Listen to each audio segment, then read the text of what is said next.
The U.S. accuses Cuba of long-term ideological warfare and infiltration at the highest levels of the American government. A new State Department report on Cuba's campaign of subversion against the United States, a virtual government blacklist against left-wing Americans and groups linked to last week's Rubio-led summit on political terrorism. The report is unusually candid about the government's targets. Many of the most significant upheavals in recent American political history, from the George Floyd riots to the rise of Antifa to the explosion of pro-terrorist activism on American college campuses, can be linked in some way, shape, or form to Cuban influence, the report says. So remember when Donald Trump was like, China is the reason why the election was stolen and China is the reason why everybody hates me? Marco Rubio's doing the same, but this time he's saying Cuba is the reason for why Black Lives Matter as a protest movement grew in this country. I mean, it's such a fucking ridiculous, it's such a fucking ridiculous take to claim that Cuba, a country of 9 million, that is 90 miles off of our coastline, that we have actively starved for the last 60 years and only gotten worse in our starvation policies in the last fucking 10, is capable of invading ideologically, militarily, doing anything to the United States of America. It's not only impossible to believe, but it's also, there's no evidence for it whatsoever. Everyone with a fucking working brain cell understands that this is an abject lie, but it doesn't really matter. They're spitting on our face and telling us it's raining. The 100-page report titled Cuba, the Capital of 21st Century Communism, was released this morning. An entire section of the report, numbering over 3 pages long, is dedicated to the Democratic Socialists of America.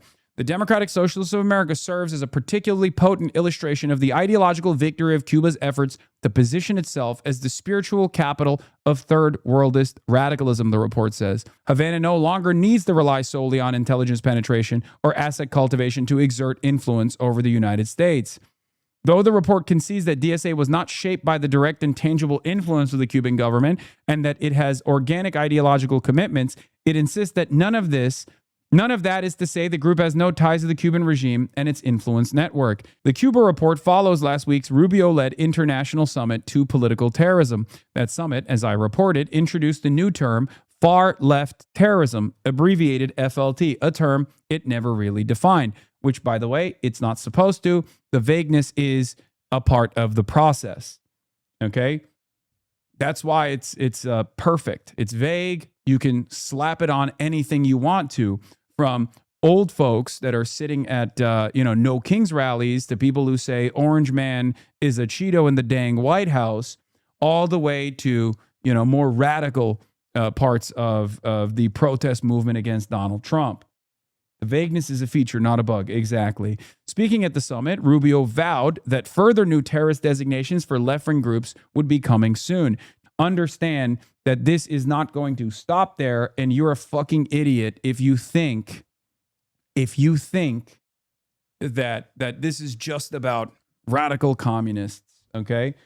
But virtually all the summit could do is substantiate the supposed scourge of political terrorism was to focus on groups that are almost comically dated, like the 70s era Symbionese Liberation Army or the Weather Underground. The summit was vague about what are the equivalent groups today.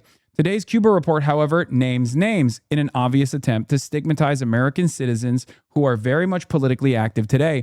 In some cases, there are even sitting politicians, from Congresswoman Maxine Waters to Los Angeles Mayor Karen Bass. I read the 100-page report and counted references to at least 43 contemporary American groups and individuals, which the report identifies as follows. Suzanne Attlee, the president of the National Lawyers Guild, who participated in the Nuestra America convoy and who, the report notes, praised Venezuela's 2024 elections. The Amazon Labor Union, Antifa, AIPAC, a California-based umbrella nonprofit that funds left-wing media and delegations to Cuba and Venezuela.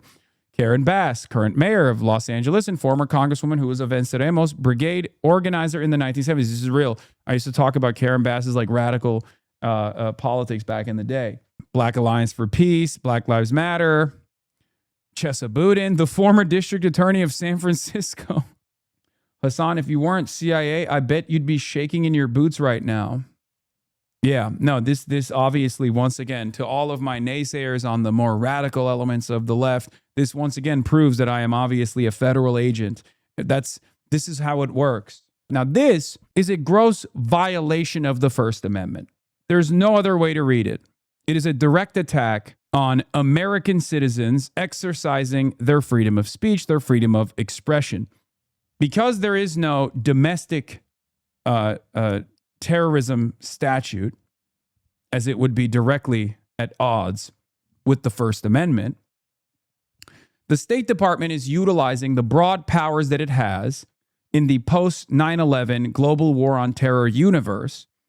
They're using the tools that they have at their disposal that they've deployed over and over again by claiming that the people that are socialists, that criticize the Trump administration, are actually a part of an international network of terrorism. Because they cannot do this line of attack at the domestic level, they are trying to tackle it from the international level. Okay? They have a lot more tools at their disposal to, quote unquote, tackle international networks of terror. You claim someone is a terrorist, you claim that they're being funded by foreign entities, and then boom, you can do whatever the fuck you want. Deny them their habeas corpus, torture them in Guantanamo Bay. This is the process that the American government has deployed. This report that Marco Rubio released, that he said, for more than 6 decades, the Cuban regime has been leading sponsor of radical leftism and third worldism in the United States. The State Department is exposing the full history of Cuban espionage and subversion in our country. The American people deserve to know. Joe Roth says, this report is a justification for the military invasion of Cuba and the new COINTELPRO. Rubio lists the People's Forum, Code Pink, and DSA as Cuban front groups, which the Trump administration will inevitably try to break and suppress. That is precisely what they're doing. Matt Petty has an opinion on this as well. He says, that's exactly it. The Rubio camp does not have a problem with communism as an economic system or an idea. They believe that the lesser races, civilizations of the world have gotten too uppity, and Tin Pot socialist states are the easiest to make an example of. When you point out that Islamo-leftism or third worldism is incoherent, that's the point. They're telling you to fear everyone else in the world, and it's all one horde trying to take what's yours, no matter what justification. The report is so insane that it actually states, in all seriousness, that Cuba's main goal is to conquer the United States. It's about as dumb gets. Don't be fooled. This is the State Department trying to build a foundational case for U.S. military action should Trump decide to do it. These various threads can only be understood through the prism of the Cuban regime's ideological foundation, imbued by its founder with a singular goal of conquering the neighboring United States. The threat posed by Cuba is described in far more dire terms than those employed by the U.S. intelligence officials and State Department diplomats over several decades, reviving speculation that the Trump administration is establishing a pretext for overthrowing the communist government in Havana, a longtime goal of Secretary of State Marco Rubio. That is precisely what's going on. But the icing on the cake isn't just to create a fake sufficient reason to militarily invade Cuba, a country that we have been starving for 60 years and only have enacted more cruelty in the last decade. Okay? But besides that, this is an opportunity to basically create a legal structure to claim that domestic socialist movements, domestic left movements are actually a part of this international apparatus of left terror. This is why I was very frustrated and very worried when I saw the counterterrorism seminar that they delivered this past weekend. I talked about it, I warned about it, and this is complementary to exactly what they're trying to establish. Okay? This is part of the reason why I brought up Fergie Chambers' arrest in Spain, directing the Spanish government to extradite Fergie Chambers, an American citizen with a profound amount of wealth, a centimillionaire, an inheritor of the Cox dynasty and the wealth, who funds certain protest movements and pro-Palestinian movements all around the globe, as a terrorist. They're trying to go after Fergie Chambers. They're trying to go after Roy Singham. Okay, Roy Singham lives in China. Fergie Chambers, I don't know where he lives, but I guess he was in Tunisia or something. And they are using the Spanish government. They use the Spanish government to intercept him at the point of travel and arrest him. And now they're demanding that Fergie Chambers get extradited to the United States of America so he can be prosecuted in the United States of America. Southern District of New York is actually playing a role in the RICO case against Roy Singham. Now, neither of these people are people in my sphere of influence or in my orbit in any way, shape, or form. I just know of them. Fergie has actually criticized a lot of the stuff that I do. I'm too reformist for him, whatever. I think it's still a clear-cut example of fascism to try to actively suppress, punish, and claim that all people that go against American foreign policy, American citizens that go against American foreign policy are all actually terrorists. That's what they're doing. 99-page State Department report on Cuba is drawing accusations of McCarthyism from peace groups and civil liberties advocates for naming private American citizens, including a member of Congress's daughter, over their opposition to U.S. policy. In a section on the revolutionary tourism, it names streamer Hasan Piker, Amazon labor union founder Christian Smalls, the Democratic Socialists of America, former UK labor leader Jeremy Corbyn, and Isra Hersey, a campus activist and the daughter of Representative Ilhan Omar, over their participation in a March 2026 aid convoy to Cuba. It goes on to note that Hersey was suspended from Barnard in 2024 for organizing Gaza solidarity encampments. Why is the State Department naming American citizens in their Cuba report where they seemingly complain about our opinions on U.S. sanctions policy? Piker wrote. This is absolutely protected by the First Amendment. They are trying to chill speech through intimidation. Medea Benjamin of Code Pink, whose group is also named, called the report McCarthyism, plain and simple. She told DropSite that Code Pink is now under Treasury Department investigation for bringing medical supplies to Cuban children's hospitals. The people delivering medicine are under investigation, not the officials enforcing policies that deprive Cubans of medicine, food, fuel, and electricity, she said. One of the things that I have been very frustrated by is that this is, they've been signaling that they're going to do this for the longest time. And a lot of fucking liberals have been celebrating this, thinking, oh, they're packing up our opposition in the Democratic Party. They're going to take care of all the fucking nasty little communists that we hate too.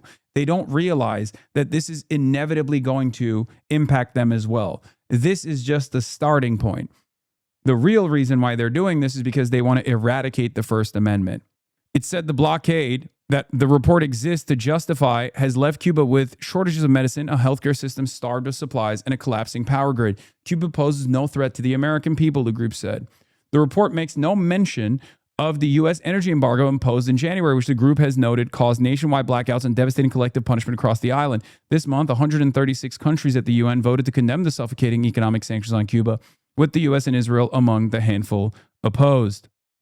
Yeah. First, they came for the communists, and I did not speak out because I was not a communist. Then they came for the socialists, and I did not speak out because I was not a socialist. Then they came for the trade unionists, and I did not speak out because I was not a trade unionist. Then they came for the Jews, and I did not speak out because I was not a Jew. Then they came for me, and there was no one left to speak out for me. History doesn't often repeat, but it rhymes, is what they say, right? It's a cliche. Well, right now, history isn't even rhyming. It's just repeating. This is a justification for McCarthyism. And because they can't do that off domestic policies, because there's no domestic anti-terrorism statute in this country, they're doing it by creating a sufficient legal environment with the vague international terrorism statute that exists post-global war on terror. And they will trap regular dissidents, liberals as well.